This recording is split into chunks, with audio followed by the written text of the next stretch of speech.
최순실의 아바타. 최순실의 비리를 파헤치려면 이 사람을 파헤쳐야 한다. 예. 더불어민주당 안민석 의원이 줄기차게 말해온 한 사람이 있습니다. 바로 장시호 씨입니다. 최순실의 언니 최순득 씨의 딸이죠. 다시 말해서 최순실 씨의 조카입니다. 그런데 최순실 씨는 곧 기소가 될 마당인데 이 장시호 씨는 어디에 있는지 소재조차 검찰이 파악을 못하고 있답니다. 이래도 되는 걸까요? 더불어민주당 박근혜 최순실 게이트 진상조사위원장 안민석 의원과 함께 더 자세하게 짚어보죠. 안민석 의원님 안녕하세요. 네, 반갑습니다. 안민석 의원입니다. 예, 우선 장시호 씨 얘기를 하기 전에 지금 제보가 그렇게 많이 들어온다면서요?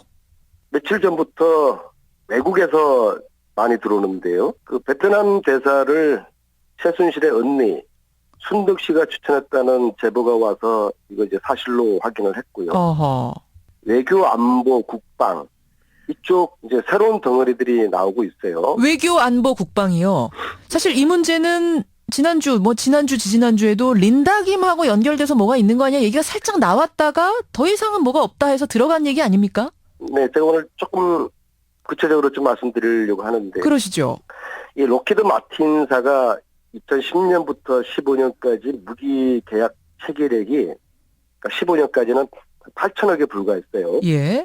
그런데 15년부터 21년까지 계약한 거 보면은 최소한 12조 이상, 그러니까 10배, 한 15배 정도 급등한 것이죠. 2010년부터 15년까지 5년간은 8천억에 불과했던 계약건이 2015년 이후에 2021년까지는 12조 원으로 급등했다. 네. 이 부분을 주목할 필요가 있는데요. 최순실 씨가 록히드 마운틴 측과 결탁한 의혹이 있어요. 파헤치고 있고요.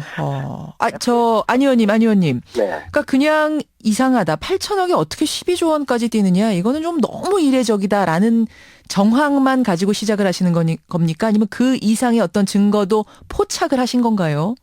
한 달 정도가 이제 됐는데요. 이 제보가 들어오고 정황이 퍼즐을 지금 저희들이 맞추고 시작한 게 저 혼자 하는 게 아니라 저희들이 이제 몇 명 팀이 있거든요. 예. 린다 김이 좀 열쇠를 쥐고 있어요. 린다 김. 이제 그분이 지금 아마 홍성 교도소에 있는 것 같아요. 이제 그분을 만나게 되면은 좀 이 무기 관련된 이 실체가 어느 정도 드러나지 않을까 싶고요. 제보에서 시작을 하셨다고 말씀하셨어요, 지금? 하늘 아래 비밀이 없다는 사실을 요즘 많이 체험을 합니다. 그렇군요. 특히 이제 무기 관련해서 김관진 국방장관이 좀 그 의미 있는 과거의 그런 이야기를 하는데요. FX 사업이 보잉사에서 록히드 마틴사 F-35로 결정될 때 정무적인 판단이라고 이야기를 했었거든요. 그랬었어요. 이 정무적인 판단의 의미를 좀 주목을 하고 있고요. 참고로 장명진 방위사업청장이 대통령 서강대 전자공학과 70학번 동기라는 점도 주목을 하고 있습니다. 그래서 이러한 쭉 정황과 흐름들 속에서 최순실의 역할, 이제 퍼즐을 지금 맞추고 있고 아마도 무기 여기는 뭐 어마어마한 커미션이 존재하는 곳 아닙니까? 그렇죠. 그리고 그러나 특히 만약에 무기를 실제로 건드렸다는 거는 국가의 안보와 관련된 거기 때문에 굉장히 파장이 클 걸로 생각합니다. 사실은 최순실 씨가 정말 문화와 체육계만 건드렸을까? 이 무기 사업, 방산 쪽은 어마어마한 이권이 개입되는 곳인데 여기도 뭔가 마술을 뻗치지 않았겠느냐라는 의혹은 계속 있었던 건데 결국 안민석 의원이 뭔가 제보를 통해서 지금 퍼즐을 맞추고 계시는 거군요. 네. 그렇습니다. 그냥 퍼즐을 맞추고 계시는 정도가 아니라 뭔가 좀 잡히는 것도 있는 거고요. 그럼요. 안민석 의원 만나고 있습니다. 그나저나 최순득 씨의 딸, 최순실의 조카 장시호 씨. 최순실의 아바타다, 가장 실세다 이렇게까지 말씀하셨어요. 제가 왜 이 사람을 주목을 하냐고 그러면은 제가 방송으로 시호 씨의 정체를 밝힌 후에 바로 주위 사람들에게 이렇게 이야기하면서 잠적을 합니다. 무조건 나를 모른다고 해라. 자, 근데 왜 이 사람이 문제냐? 일단 최순실의 전체적인 국정농단에 대한 내용을 가장 잘 알고 있는 사람으로서 아바타니까는요. 최순실이가 한 달 동안 독일에 있을 때 알맞추기와 증거인멸을 누군가를 통해서 지시를 했을 거 아닙니까? 국내에 있는 것들을 하기 위해서는. 그렇죠. 그게 바로 저는 시호 씨일 거라고 보고요. 특히 시호 씨는 최순실의 금고를 지키는 역할을 했거든요. 금고지기 역할을 한 겁니까? 네, 또 한 가지는 예. 국정농단 관련한 이 최순실의 심부름꾼 역할을 장시호가 했을 가능성이 대단히 높다고 보는데요. 장시호 씨가 대통령 사저 근처에서 대포폰 6대를 개설하면서 예. 이런 이야기를 합니다. 이 중 한 대가 대통령에게 간다. 이런 얘기를 했다는 사실을 확인을 했는데요. 누구한테 그런 얘기를 했다고 합니까? 그 이제 지인에게요. 지인에게? 네, 그래서 이 시호 씨야말로 국정농단의 실체를 밝히는 굉장히 중요한 피의자가 되는 것이죠. 그렇군요. 네. 최순실 씨는 이번 주에 기소까지 하는 마당인데 장시호 씨는 수사는커녕 어디 있는지 알기는 아는 건가요? 일본 밀항설이 있어요. 31일 날 엄마인 이제 순득 씨하고 시호 씨가 예. 강남의 척추 디스크 전문 병원에 나타나서 3개월치 약을 처방을 하고 가요. 10월 30일에 네. 예. 그리고 3일 날 출국 금지가 내렸는데 사실 밀항을 했다 그러면 이거는 잡히지가 않는 거죠. 여기다만 일본에 밀항을 했고 일본에서 차은택을 만나서 수사 대비를 했을 것이라는 이제 그런 썰이 있고요. 그러나 저는 예. 국내에 있을 것으로 추정하거든요. 어. 그 시호 씨의 아들 개명을 또 시켰다. 아들까지 개명을 시켰다. 아들은 몇 살인데 벌써 개명을 시킵니까? 아들이 지금 초등학교 한 3학년, 4학년 됐어요. 아들까지 개명. 예. 네, 그래서 그러니까 참 추적하기 어려운 거죠. 그러네요. 일종의 가족 사기단이라고 보시면 됩니다. 네.